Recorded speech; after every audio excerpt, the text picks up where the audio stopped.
Someone's calling me. Hi, guys. Welcome back to Asian Mental Health Talks, which are, what is the word? Inspired. Haha, I found you. Inspired by my Golden Goddess affirmation cards.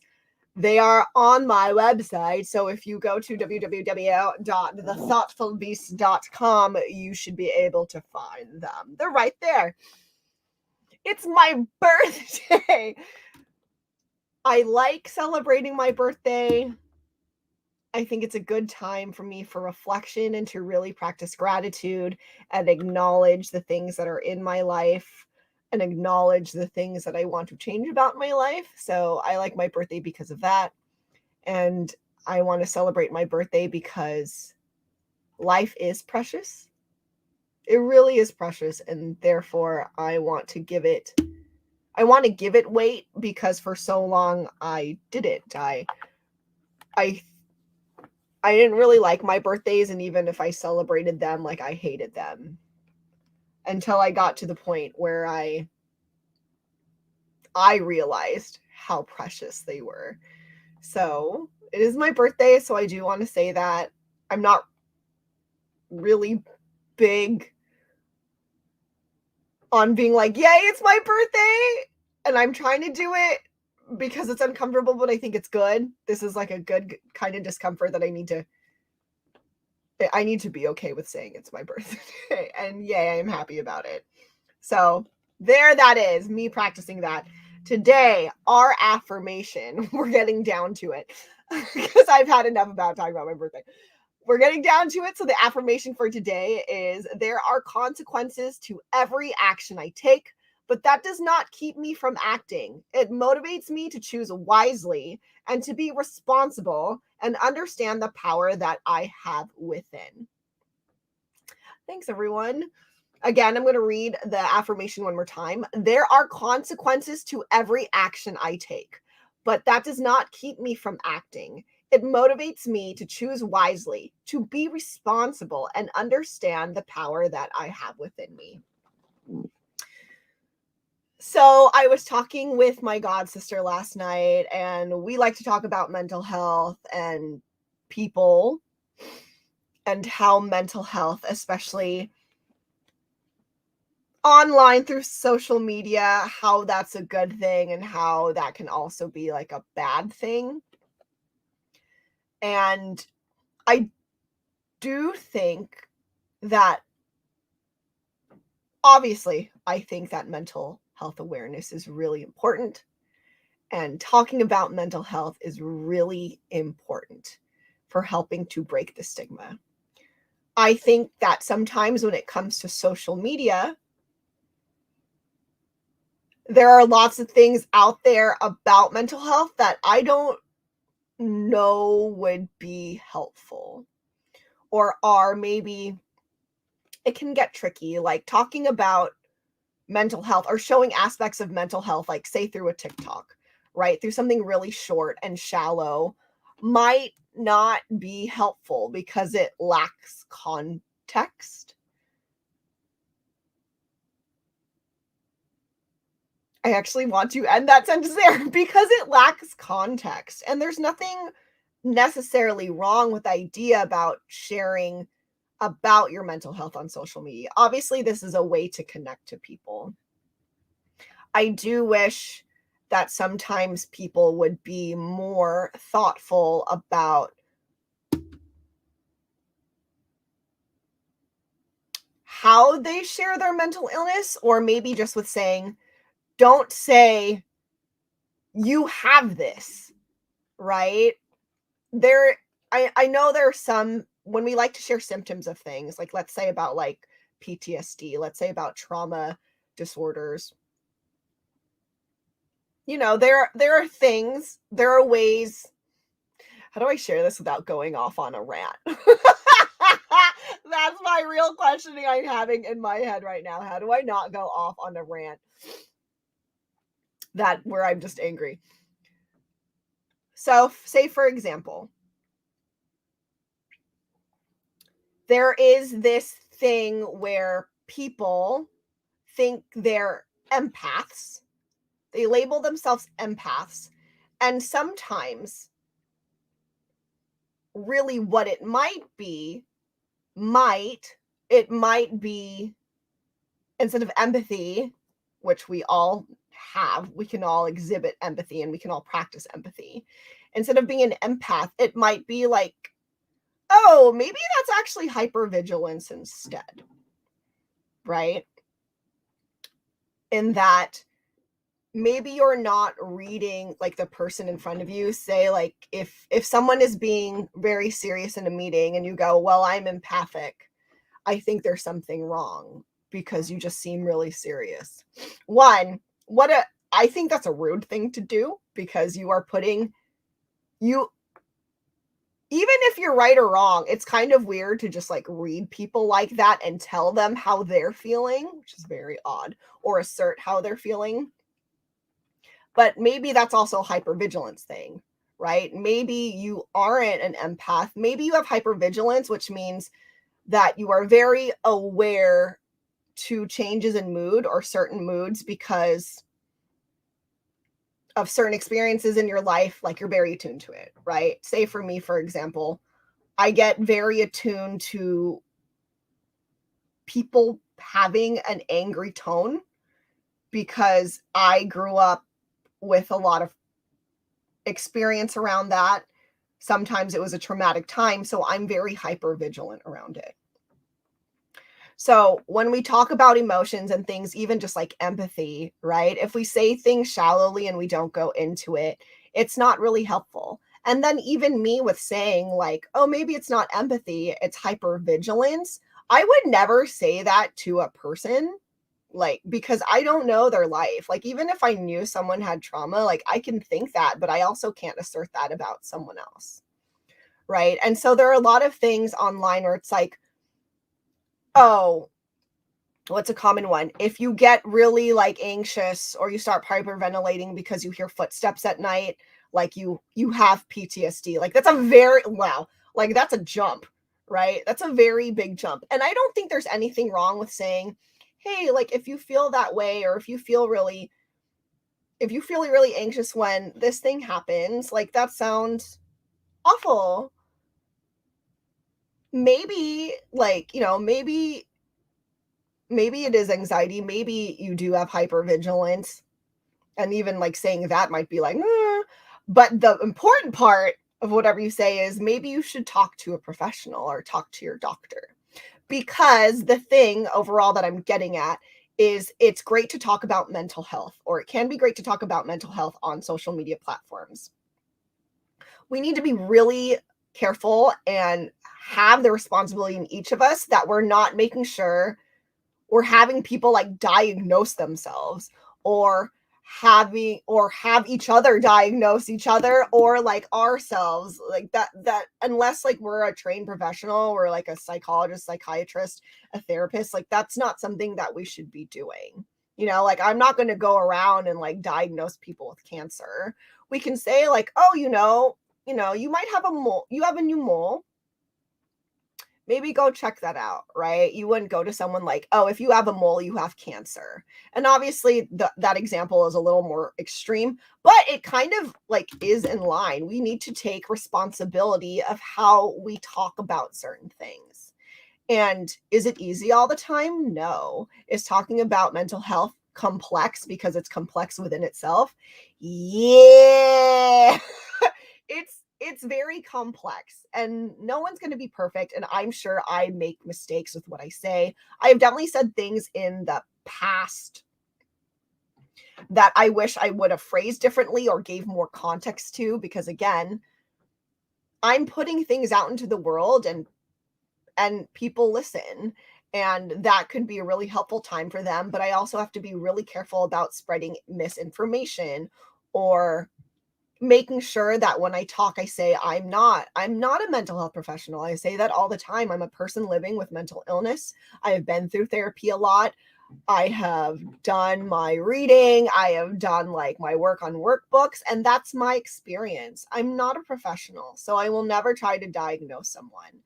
Can I say, or will I say to some people sometimes like, oh, that kind of sounds like when I'm, when I'm really anxious, sometimes I do that. Like, and I'm not saying you have anxiety, but I'm just saying like that's how I can relate to it. And then further again, like instead of being like you have anxiety, being like, are you okay? Like maybe like do you want to talk to someone? Do you want to talk to a professional? Or do you just want to vent right now?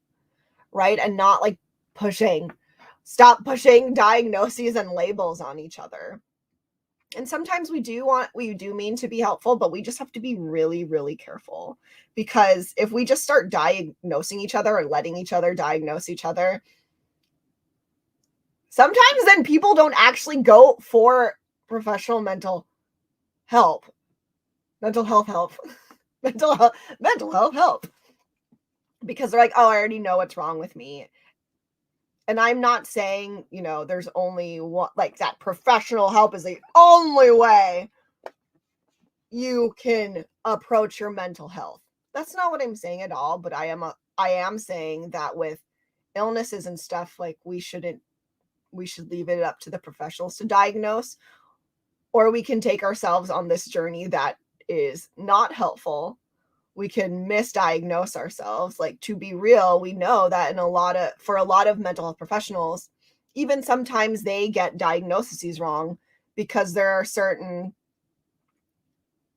things that get mixed up, unfortunately, all the time, like borderline personality disorder and bipolar. Those are two that get mixed up a lot.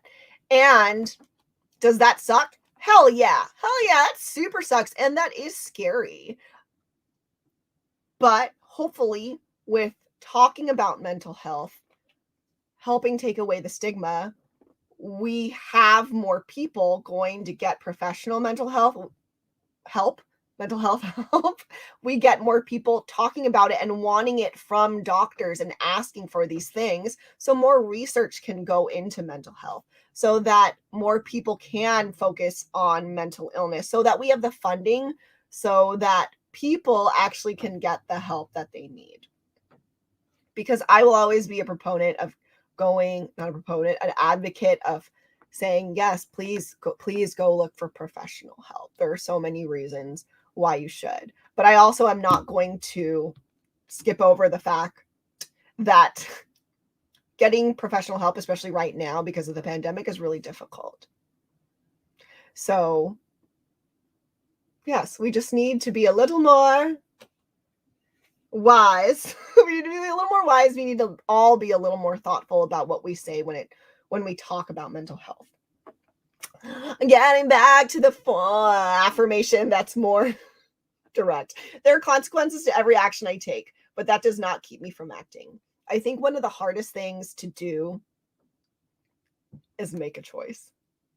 And that sounds weird, but it's true. Making tough choices is tough, and that's why they're called tough choices. And I think a lot of times in our lives, when we're really struggling to make choices, I actually think we know what we want to do and know what we need to do. We just don't want to make the hard choice, right? I don't know if it's because there's this thought that you can have it all. You can have everything you want. I understand why people say that and why it's supposed to be like a positive affirmation or a positive thing, like you can have everything you want.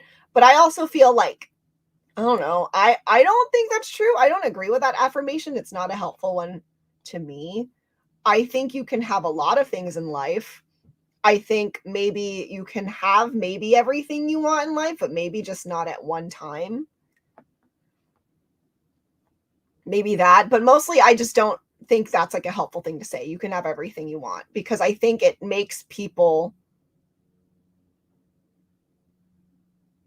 not choose, right? No one wants to give up anything. And that's like a very human thing. People don't want to give up things, but sometimes in life, that's what it is, right? There's consequences to things we take. We can't always have what we want. And that's just a normal part of life. And it's a part of life that I feel like we less and less want to accept, right? Nobody wants to be wrong. Nobody wants to think that they chose the wrong thing, because being wrong is horrible. Making mistakes is horrible, right? People want to say like, oh, making mistakes is fine as long as you learn from it.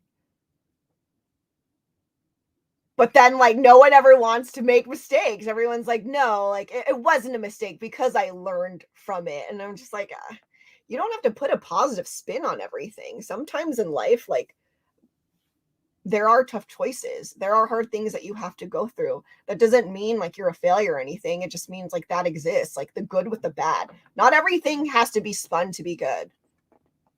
And I honestly think that's like a unfortunate side to social media sometimes, especially when we're talking about positivity and like having good mental health. Sometimes that turns into toxic positivity, or positivity that is like really avoidance to me. Sometimes positivity on social media to me looks like avoidance, or it looks like not taking responsibility for your life, not wanting to make the hard choices. And so there are consequences to every action I take, but that does not keep me from acting. It motivates me to choose wisely, to be responsible, and understand the power that I have within me. Making tough choices sucks. Sometimes you don't have good choices and you have to choose one. And it means sacrifice for you or for someone else, and you don't have like the perfect life. That sucks. But also, if you live in limbo the whole time, you're also not going to be happy. You know, living in limbo, living in somewhere where you're not making a choice and what you're waiting for, like the wind to blow you one way or the other. It's not, I don't think I don't think that that is you actually living your best life. I will use that phrase. I think you living your best life means that you are willing to take responsibility of your life and have trust in yourself that no matter what you choose, even if it is a mistake, even if the consequences are horrible, that you know that you can pick yourself back up, that you can come back from that you have a support system that can help you come back from that and go the other way. Sometimes when you choose, people think it's like it's only A or B, and once you choose, you can't go back, but you can for a lot of things. Like you can, like, and is it easy? No. And it will be complicated. Hell yeah. So I'm thinking about like life choices, right?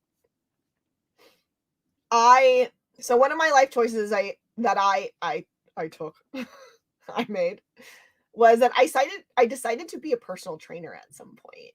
And I studied to take the ACE test to get my certificate, which by the way is all of that crap is a bunch of bull caca, because when you take like tests for like to be a personal trainer for a lot of these places, you don't even technically have to work out. You just have to be book smart or like study your books and pass an exam, and you're a personal trainer and you're certified. Isn't that crazy?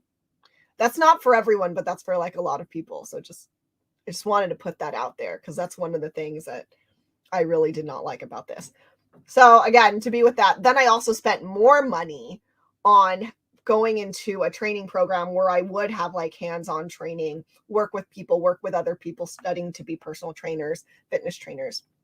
I put all this money and time, like, and I studied, like I have like multiple notebooks of like my notes and my highlights of things trying to study. Like it took me a while. And then I became a personal trainer. I passed, I started working. And then I realized at some point that I hated the fitness industry and that this wasn't going to work for me. And the only way that this would work for me is that if I became like a collegiate trainer. And I didn't want to do that because I wanted to dance. First and foremost, I wanted to dance. And I thought this job would help me make money and help me dance more because I had more money. I was wrong. I was hella wrong. It took me away from dance because I was working more. I was working as a personal trainer more. I didn't like the fitness industry. There's so many parts of the fitness industry I don't like because I think a lot of it is really just like fat shaming, capitalism, and ads and people not really caring about health. Do I think that all personal trainers don't actually care about your health? No. There are so many people out there who want to help people. Like, please don't get me wrong. There are good people out there in the fitness industry. Obviously, there are people who want to help. But in general, like, that industry, I just think is like bull caca. There's just a lot of capitalism there and less science. So anyways, that whole rant is for another day. The point being is I spent all this time and money and I was wrong. It didn't help me. It didn't help me get closer to dance. Did it make me healthier? Yeah. Did I learn a lot of stuff that's cool? Yeah. Did I learn stuff that helped me with my body for dancing? Yeah. But did it actually help me get to my goal and get me to somewhere I wanted to actually be in life? No. Wrong way. No. Was wrong. It's fine. It's fine. It's fine. I was wrong. And so I stopped being a personal trainer. I made this whole big thing that took like years of my life, and I realized I didn't like it and it wasn't a good choice for me. And that's okay. That's okay. Sometimes we can be wrong, but the thing is, like, I knew that I would be okay. For me, it felt like, dude, at least I tried. I tried to do the best for myself, and I chose at what I thought at the time was a great option and what I wanted. And then it wasn't. So I was like, okay, why am I doing this? I should stop. So I, went away from it. I stopped doing it. I do it for fun, but I work out for fun, train my roommates for fun, but no, it wasn't the right thing for me. And I used a lot of money. I used a lot of money. So that sucks. And that's like, those things are okay. You can make choices about your life and be wrong and then come back again. And does it suck that does it suck that I lost that time and I lost that money? Yeah. Yeah, to a certain extent. But again, like, I feel okay because I made a choice for myself. I took responsibility for my life and I followed up with the consequences. Like, I had the consequences of losing money and time and getting farther away from what I actually wanted to do. But it's not the worst thing in the world. Understand the power that I have within me. The power that you have within you in the situation, and what I'm talking about is that you are resilient. You're resilient. You are smart. You can figure things out. You have a support system, or you can make a support system to do the things you want to do and to live the life you want to live. You're never going to, no, it's a very black and white statement, but I'm going to go with it for right now. You're never going to live the life you want to live by not making decisions for your own life and for letting either the universe or someone else decide for you. That doesn't sound empowering to me.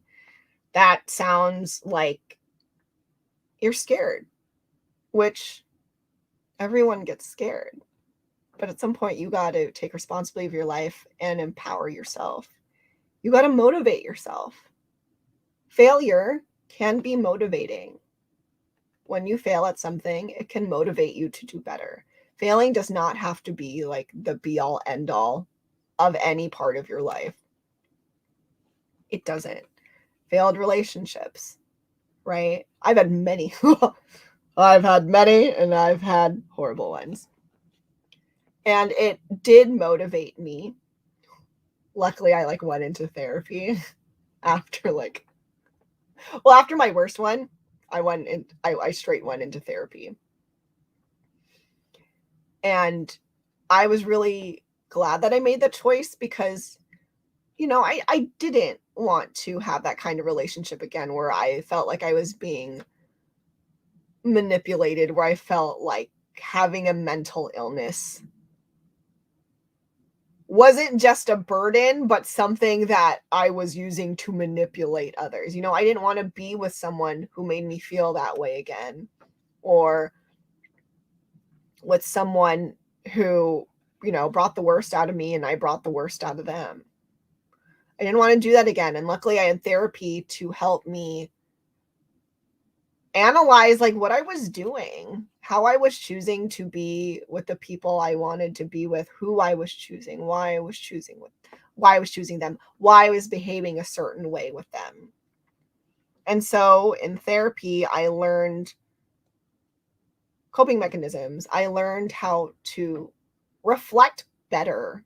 And therefore, my motivation to be better led to me actually learning things, right? I'm motivated. I don't want to be in a crappy relationship again. So I'm motivated to do better. And from there, like with each relationship after that, I kept trying to do better because I didn't want to be in the same spot. I didn't want to keep making the same mistakes. I think love and relationships is actually like a really good match for this affirmation card, right? A lot of the time we think of love as like, oh, I'm going to find love. I'm going to find love, or I'm looking for the one. I'm looking for someone to complete me. And unfortunately, in my experience, love can be a place. Looking for that kind of romantic love, looking for a partner can be a place where you open yourself up to someone else controlling your life. I don't know how else to put that, just because like that's what I did. That was my experience. For me, love meant I need to make sure that I'm agreeable with this person and I like what this person likes, and I make things okay so that they don't leave me, because I don't want them to leave me because I have a mental illness, and so this is really scary and I feel like I'm unlovable. And then all that rumination and anxious thinking and self-doubt about myself would keep coming out. And that's not, every time I did that, I never got into a relationship, or I never once ended up staying in the relationship, but I never had like a freaking healthy relationship when I was thinking about that.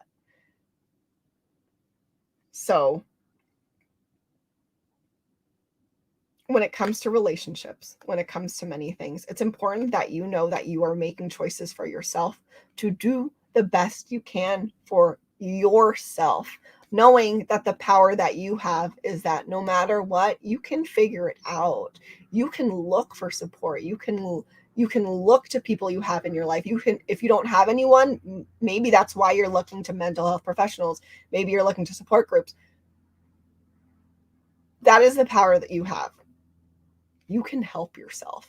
You can help yourself. You can figure it out. Even if you're super lost, even saying, hey, I need help, and calling out, which is what I've done many a time. People have saved my life. Like, people have saved my life so many times by either like answering the phone or just like listening to me when I said, I need help. And that's a strength. That doesn't have to be a weakness. Like, that's a good action to take. It's a good action to take. There are consequences to every action I take, but that doesn't keep me from acting. I'm going to make my own choices in my life. Even though I'm scared, I'm going to do what I feel and the time is most right for me and most healthy for me, most good for my soul. It motivates me to choose wisely, to be responsible. I need to think about my choices. It's hard, but I need to reflect on what I need to decide about my life and what I really do want, so I know how to make those choices, so I know where my priorities lie, so I know how I want to be treated by other people and can set boundaries and understand the power that I have within me. You will be okay. You can be okay if you let yourself have that power and acknowledge that you are a full person. You have a mind, you have a heart, you have a soul. Know that, accept that responsibility, that you can make choices that are the best for your life. And that when you need help, you can call out for it and find it in people that are actually there to support you. that's how I'm going to end today. So thank you guys for being with me on my birthday. Thank you for everyone who was listening. Thank you to everyone who will be listening in the future. You can get my cards on my website, thethoughtfulbeast.com. They are there. Also, I'm selling Golden Goddess journals on Amazon. So if you search Golden Goddess Journal, you should find them. They definitely have, I have a gratitude journal that has to do with affirmations. I also have an affirmation journal where each new prompt is literally the affirmations, and then you can write about them. And then I have a blank journal because sometimes having your own free space to write can also be great. And I also wanted to put that out there so that you guys can express yourself whatever way you want if you don't want a prompt. So again, thank you for being here. Tomorrow I will be streaming about CPTSD. My phone is fine now. I'm getting texts. Weird things aren't happening. So I will be streaming tomorrow at 12:30 p.m. I hope to see you there. We will be talking about self-esteem, the thing that I have been wanting to talk about for the longest time in relationship to CPTSD. So I'm really excited about that. Bye, you guys. Have a great rest of your day. Thank you for being here. Go create happiness in your own lives, whether that means you're going to journal about maybe what your boundaries are or a hard choice you're making, or maybe that just means that you're going to go buy a donut and eat it. And, that's great too. That's super great. So bye, everybody. Bye.